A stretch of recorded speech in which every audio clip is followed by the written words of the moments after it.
Leviticus 16:1-34. So it talks about how the high priest Aaron needed to make an atonement offering, or following the ritual for atonement for himself, his household, and the Israelite community also. And it's interesting that one he will bring two goats and cast lot. One will be for the Lord and the other is a scapegoat, and the scapegoat is sent into the wilderness. And I can't help but think of it kind of represent Jesus. He is it's between him and us. So he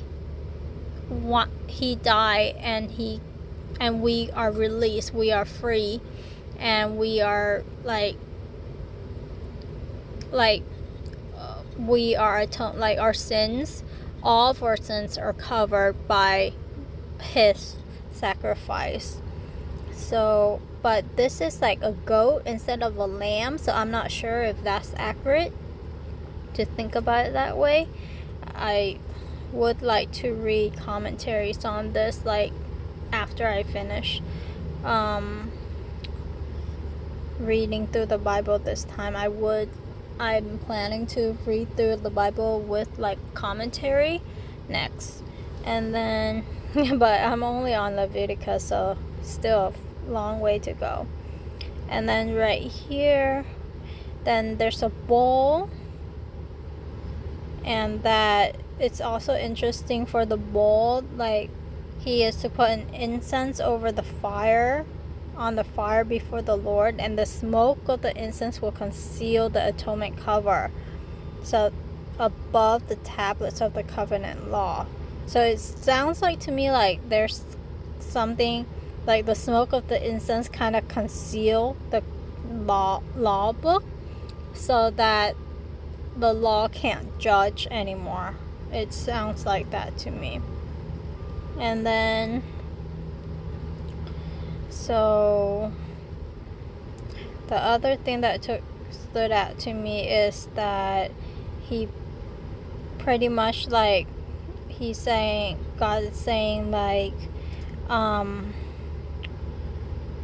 tent of meeting is among them in the midst of their uncleanliness. So pretty much God is meeting the people in a place where there's uncleanliness.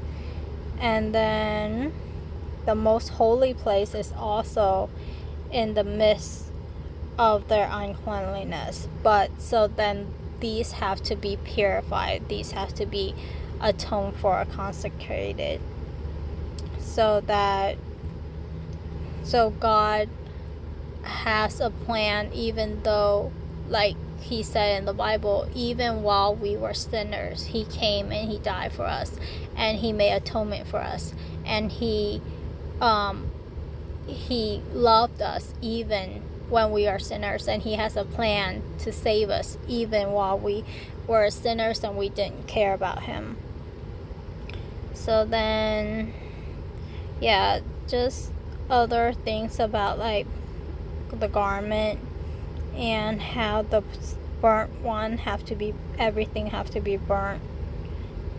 And I didn't understand about how the scapegoat, it seems there's someone who's actually taking care of it, to that right here he says, send the goat away into the wilderness in the care of someone appointed for the task. So someone was gonna make sure that the goat is sent away. And it also kind of make me remember Abraham. This is kind of a picture where Abraham was gonna sacrifice his son Isaac, and then he found a scapegoat instead. So but then vice versa, instead of Jesus was our scapegoat, and Jesus was God's son, who he killed, he allowed to be killed, and then he resurrected.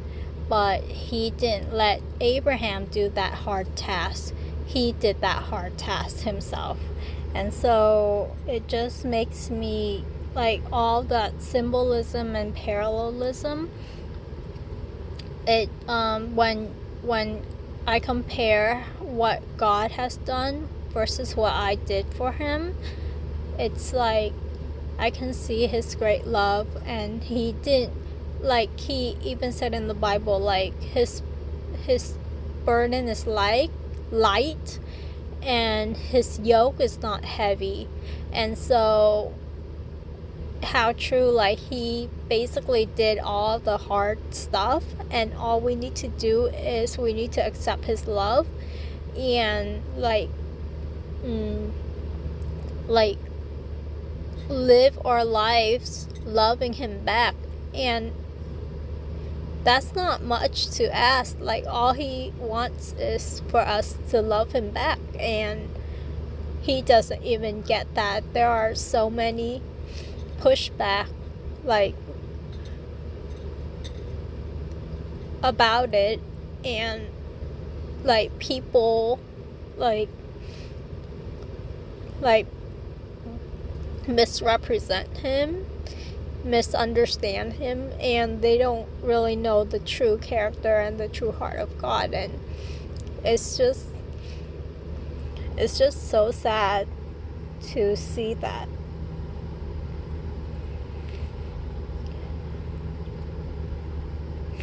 And so that God made a lasting ordinance that on the 10th day of the 7th month, that is pretty much a day of atonement and a Sabbath.